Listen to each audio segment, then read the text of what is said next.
Well, hello Canada. How's it going this evening? Um, yeah, Happy New Year's to everyone that's out there. Really appreciate you watching the video. This is the first time I've ever done something like this. So what I'm doing here is I'm sharing this document that I stumbled upon. Change it up a little bit, not too much. It's not mine. I wish I knew who wrote it. Uh, yeah, hopefully they don't get angry. I'm sure that they're fine with it. But if you know who wrote it, please in the comments just give them some credit, give them some love, share it around. Yeah, so the document exists, but what I wanted to do here was just share it with you in a video format so that people can, start a discussion, hopefully respectful discussion, keeps people talking about some issues, and we can get more people to try to get Trudeau and his Liberal parties out of power. It's killing us across Canada. So, what I first want to do is start off something light. So, yeah, here's a couple Canadian jokes, and I got these from the CanadianBucketList.com, Canada's best jokes. I'm just going to tell a couple. All right. So, there is a French guest staying in a hotel in Edmonton. Phone room service for some pepper. Concierge asked, black pepper or white pepper? And the French person said, toilet pepper. Okay, I thought it was good, so I like that one. Okay, and so here's the other one. It's pretty funny, and then we'll get to the meat of the video. Did you ever hear the joke about the guy who tattooed the map of Canada on his butt? Yeah, every time he sits down, Quebec separates. See, only Canadians would get that. Okay, we're done with that. Now let's get to the meat of the problem here. Okay, so the person that created this document, I thought it did a really good job of just bringing the points of what. Well, here we go. Okay, so it starts off. Someone just asked me, what did Trudeau and the Liberals do that's so bad? I told them. The Minister of Defense is guilty of public perjury, gross negligence, causing a threat to national security, and should be in jail. 2. The Minister of Finance is guilty of inside trading, should have a 10-year sentence. The Minister of Immigration actively and quietly attempted to remove protections of FGM from the Canadian Citizenship Guide, which, had he succeeded, would have provided a lawful excuse under current Canadian laws for practitioners of this crime on humanity to never face sentencing or punishment if they performed it here. Number 4, domestic terror. The Prime Minister is guilty of domestic terrorism as well. Whereas, number 1, according to Section 83.1-8309 or 8309 of the Criminal Code of Canada, any political leader in Canada who incites, endorses, supports, or forces any ideology upon the citizens of Canada is guilty of domestic terror. 2. Any citizen who actively sends money by donation or otherwise to any organization that has known affiliations to terrorists is committing domestic terror. Hamas. Okay, number 5. He blew the Asia Pacific deal. 6. He blew the helicopter deal with the Philippines. He blew the pipeline deal. He blew the deal with China. He blew the deal with Europe. He pretty much blows. Oh, and he blew pot legalization. Took forever. Makes it so that even the little guy can't get in there and, like, try to maybe, make a business for themselves. A lot more regulations, not a lot of understanding. Anyway, he screwed up immigration by allowing illegal, not irregular, it's illegal immigrants into Canada. Trudeau signed the UN Migration Pact that basically makes it a human right for people to migrate, and could make it illegal for people and news organizations to question the validity of such migration. He's now totally screwed up NAFTA. Hey, kudos to Trump. He beat us there. He gave up nothing and got way more concessions than what we did. I don't know. It just blows my mind. At the G7, he pledged $400 million to education around the world, along with another $180 million to the Global Partnership for Education in Europe. None of it is going to fix our messed up school systems here in Canada. Not a dime. Meanwhile, education costs at home here in Canada are skyrocketing for our youth, making university a mountain too high to climb for many. He pledged $241 million to family planning around the world, included $20 million donation to the Bill and Hillary Clinton Foundation, based on their integrity. 17. This all happened while he told our veterans, people that went to war for us, secure our freedoms, defend our borders, you know, that the money they wanted, they were just asking too much. They just, we got all this other money for everyone else, not from Canada, hasn't done nothing for Canada, but we don't have any for you. He pledged $2.65 billion to climate change at the Commonwealth Leaders Summit, and now he's trying to bully the provinces into new taxes to pay for this pledge. He's doing this even though Canada has the world's most comprehensive regulatory and environmental standards in the world. He pledged $300 million to the Rohingya refugee crisis, while we have a refugee crisis of our own flooding in Quebec that he won't address. People just crossing the border from the U.S., they're not refugees. There's no war going on in the United States of America. These are not refugees. Anyway, okay, so 20, he pledged $125 million to Caribbean reconstruction, while our own infrastructure in cities is falling apart. He pledged $650 million to sexual and reproductive health in Haiti and around the globe, want safer abortions for women, while many women in our own country are left without a family doctor, not even a family doctor. He has pledged $50 million to Palestine for flood relief when New Brunswick has some of the worst flooding in decades this past spring. He pledged $840 million to Syria for humanitarian assistance when half the native reserves in our own country don't even have clean drinking water. Nice.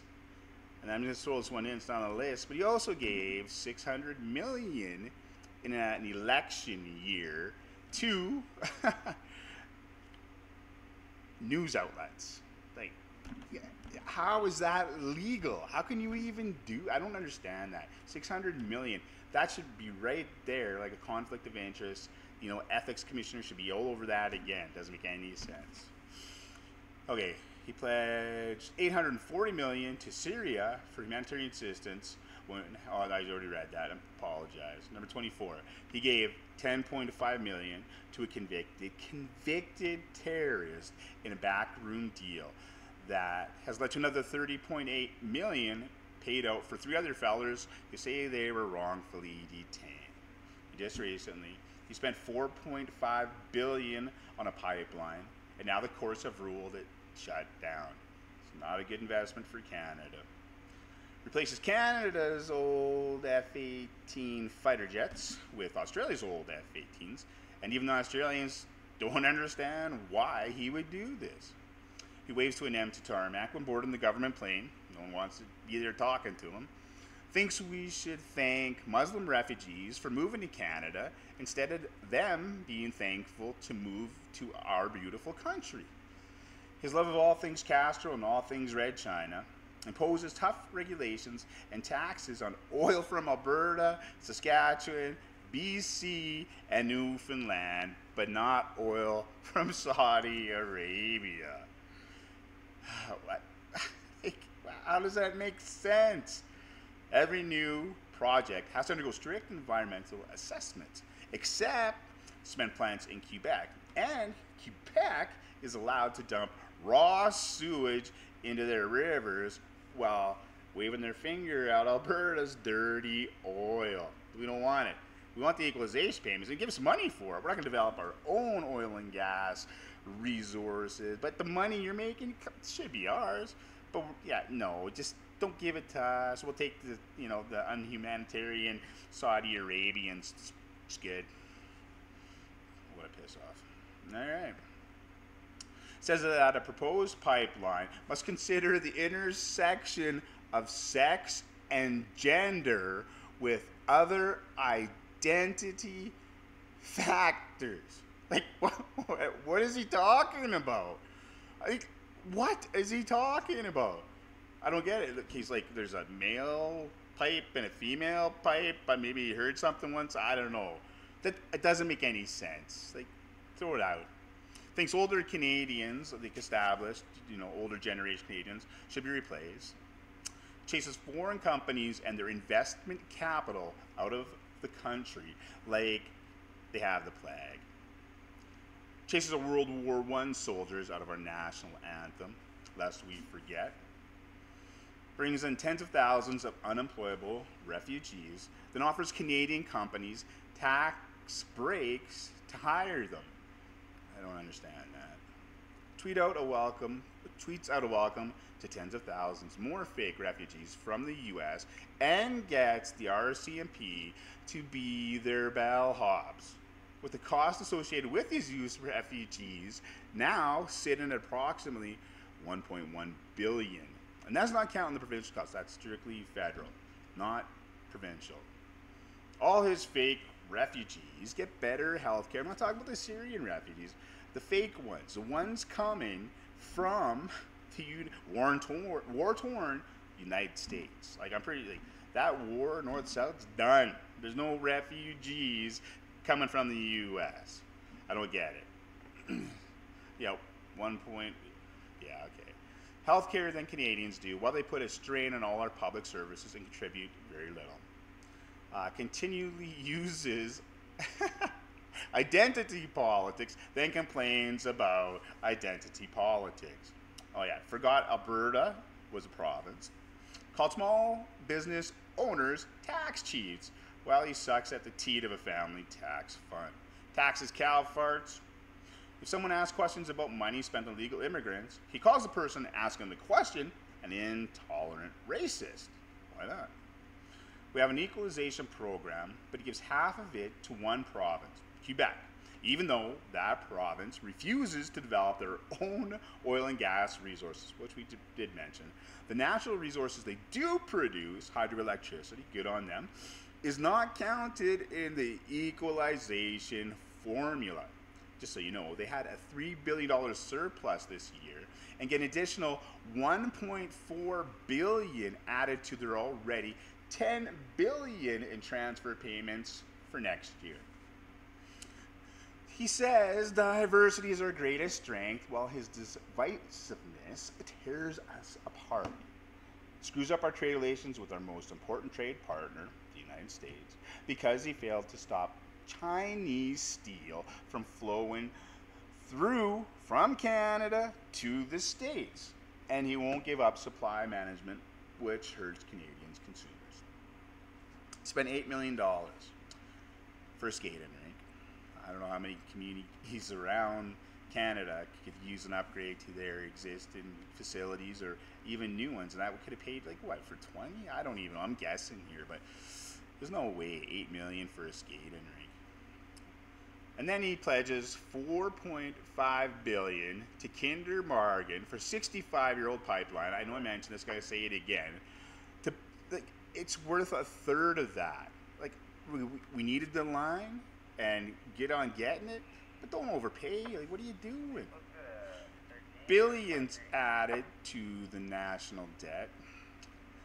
He's a self-described feminist, while is accused of groping a female reporter in BC. And don't get me wrong, an accusation does not, you're not, that's who you are, you did it. But, like, address it. He comes out and says, oh, my point of view, her point of view, and it's kind of got pushed under the rug. Like, we never had, there was no investigation, there was nothing. It's just, it's true, it's good. Weird. Okay. Gets India to invest $250 million in Canada. Good job. Win. But wait, you got to invest $750 million in us, India. Invest in India, $750 million. Well, $250 back. Good deal. Dummy. Compared returning ISIS terrorists to Italian immigrants and says they will be an extraordinarily powerful voice for Canada. Lets terrorists keep their Canadian citizenship. Thinks Canada is 100 years old instead of 150 years old. Might be something, a leader should know. He's genuinely making life less affordable for the average Canadian. He's actually got that carbon. This is their plan. Okay, so we're gonna take a bunch of money from you for a carbon tax, but don't worry, we're gonna give most of it back, like 95%. So why even take it? Why? What's the point?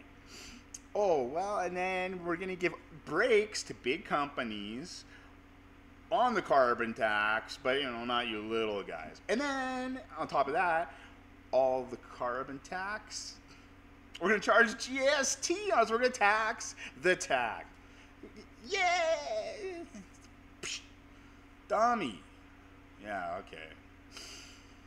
And gave Canadian taxpayer money to Hamas.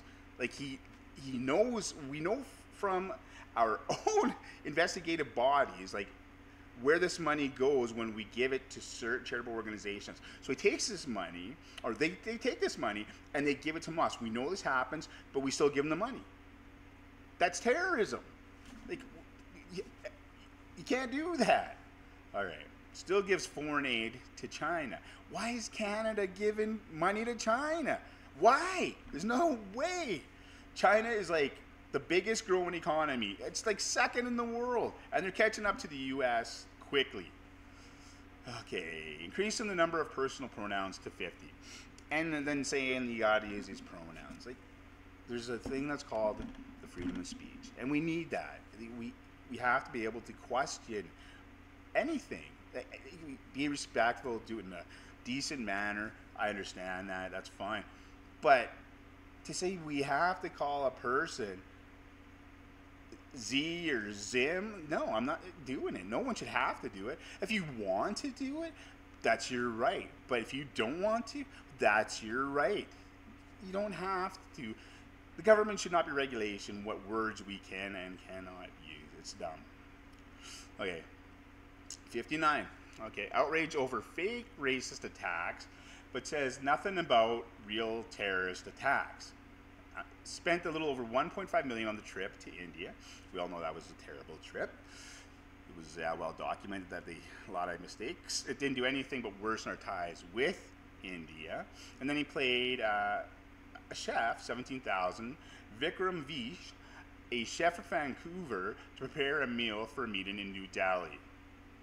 Don't forget, he also invited on that trip a terrorist. Come on, like, how do you miss that? Okay, and the last thing, guys, like this should say it all. He's the only prime minister ever convicted of ethics violations. He thinks he's better than everyone else. He thinks he should be able to tell you, your friends, me, what we should think, how we should think, what we should do. He's wrong. So that's the list, okay? The guy that wrote this says that's the short list. Then I asked, and this is a good question, what have they done for Canadians or Canada? What have they done?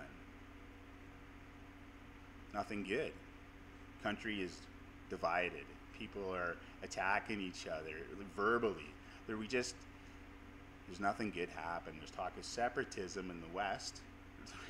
It just doesn't make any sense. Get the pipelines in, get people working, get the economy flowing, get out of business, let the businesses take care of business, and quit buying votes. Okay, just stop it. We're a sovereign country. We're not going to be a global entity. No, it's not who we are. It's not our ideology. We are Canada. We are not planet Earth. Have a good day, guys. Thanks for watching. First time I've done one of these, so sorry. Have a good one.